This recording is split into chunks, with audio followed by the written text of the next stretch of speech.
গুৱাহাটী মহানগৰীৰ বাবে এটা ভাল খবৰ কিয়নো মুকলিৰ বাবে সাজু হৈ উঠিছে ডাউনটাউন উৰণ সেতু নিৰ্মাণ কাৰ্য প্ৰায় সম্পূৰ্ণ হৈছে উৰণ সেতুখনৰ দিনে নিশাই চলিছে সৌন্দৰ্য বৰ্ধনৰ কাম কাইলৈ মুখ্যমন্ত্ৰী ডক্টৰ হিমন্ত বিশ্ব শৰ্মাই মুকলি কৰিব উৰণ সেতুখন 9 মাহতে নিৰ্মাণ কাৰ্য সম্পূৰ্ণ হৈ উঠিছে 660 মিটাৰ দৈৰ্ঘ্যৰ উৰণ সেতুখন মুকলি হলে 6 মাইল ডাউনটাউন ৰুক্মিণী গাঁৱৰ যানজঁট নিৰ্মূল হোৱাৰ সম্ভাৱনা আছে আমি পুনপটীয়া সম্প্ৰচাৰলৈ যাব বিচাৰিছো এই মুহূৰ্তত উপস্থিত হৈছে গৈ আমাৰ সাংবাদিক মুছফিক হুছেইন মুছফিক আপোনাৰ ওচৰলৈ আহিছো দিনে নিশাই কাম কৰি অৱশেষত 9 মাহৰ অন্তত সাজু হৈ উঠিছে উৰণ সেতুখন কাইলৈ মুখ্যমন্ত্ৰী ডক্টৰ হিমন্ত বিশ্ব শৰ্মাই উৰণ সেতুখন মুকলি কৰিব এই মুহূৰ্তত কিমান কাম আৰু বাকি আছে এই সবিশেষ তথ্য আপোনাৰ পৰা জানিব বিচাৰিছো মুছফিক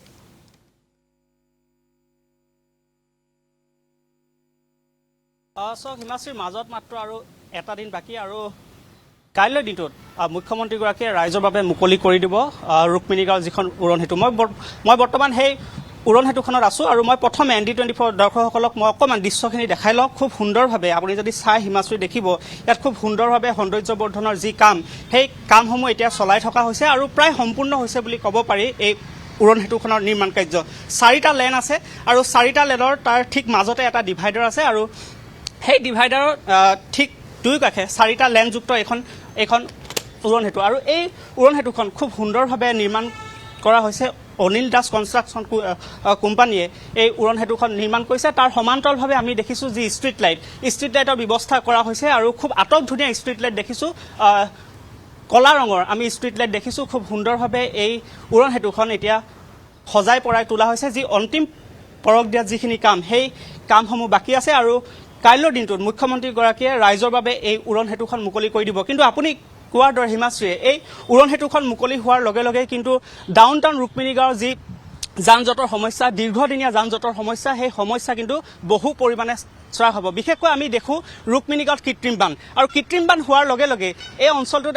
তীব্ৰ যান-জঁট হয় দুচকীয়া চাৰিচকীয়া সকলো বাহনে আবদ্ধ হৈ পৰে কিন্তু এই উৰণ সেতুখন এতিয়া নিৰ্মাণ সম্পূৰ্ণ হৈ উঠাৰ লগে লগে উৰণ সেতু ওপৰেদি যেতিয়া বাহনসমূহ যাব ইয়াত কৃত্ৰিম বানৰ কোনো ধৰণৰ প্ৰভাৱ নপৰিব গতিকে উৰণ সেতুখন আমি দেখিছোঁ আৰু অন্তিম পৰক দিয়াত যিসমূহ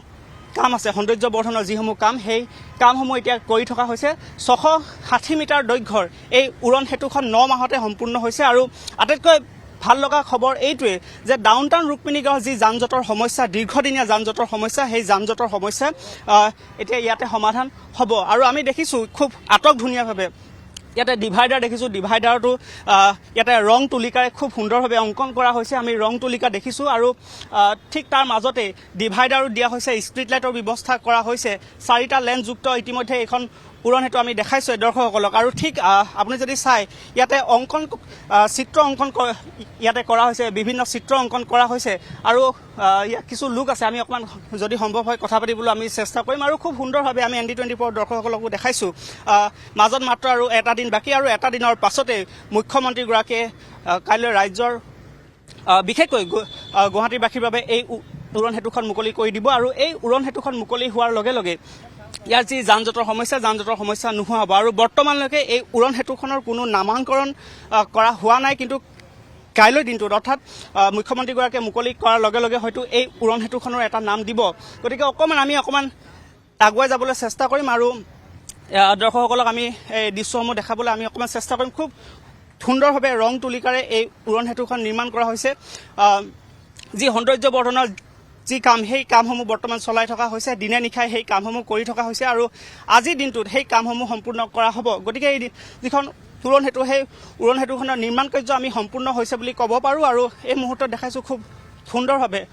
ডাউনটাউন ৰুক্মিণী গাঁও যিখন উৰণ সেতু সেইখন নিৰ্মাণ কৰি থকা হৈছে আৰু অৰ্থাৎ এটা দিন বাকী আছে আৰু এটা দিনৰ পিছতে ৰাইজৰ বাবে এই উৰণ সেতুখন মুকলি কৰি দিব আৰু আমি যেতিয়া ইয়াতে কৃত্ৰিম বান হয় সেই কৃত্ৰিম বানৰ সময়ত দেখোঁ যে এই অঞ্চলটোত বিশেষকৈ ৰুক্মিণী গাঁও অঞ্চলটোত বিভিন্ন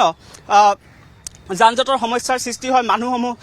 মানুহ বাহন ইয়াত সকলো আবদ্ধ হৈ পৰে কিন্তু এই উৰণ সেতুখন এতিয়া নিৰ্মাণ হোৱাৰ লগে লগে নিৰ্মাণ কাৰ্য সম্পূৰ্ণ হোৱাৰ লগে লগে ৰাইজৰ বাবে মুকলি কৰি দিয়াৰ লগে লগে কিন্তু সেই যি সমস্যা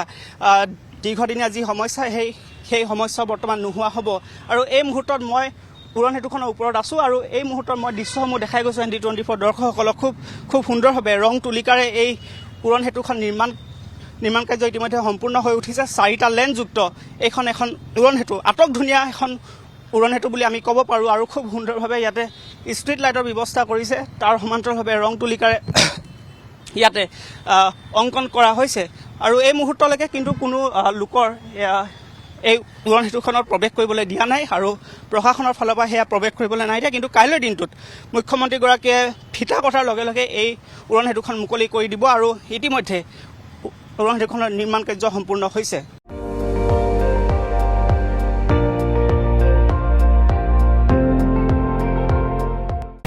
আপুনি চাই আছে ND24 সৰ্বশ্ৰেষ্ঠ নহয় সৰ্বোত্তমৰ দৌৰ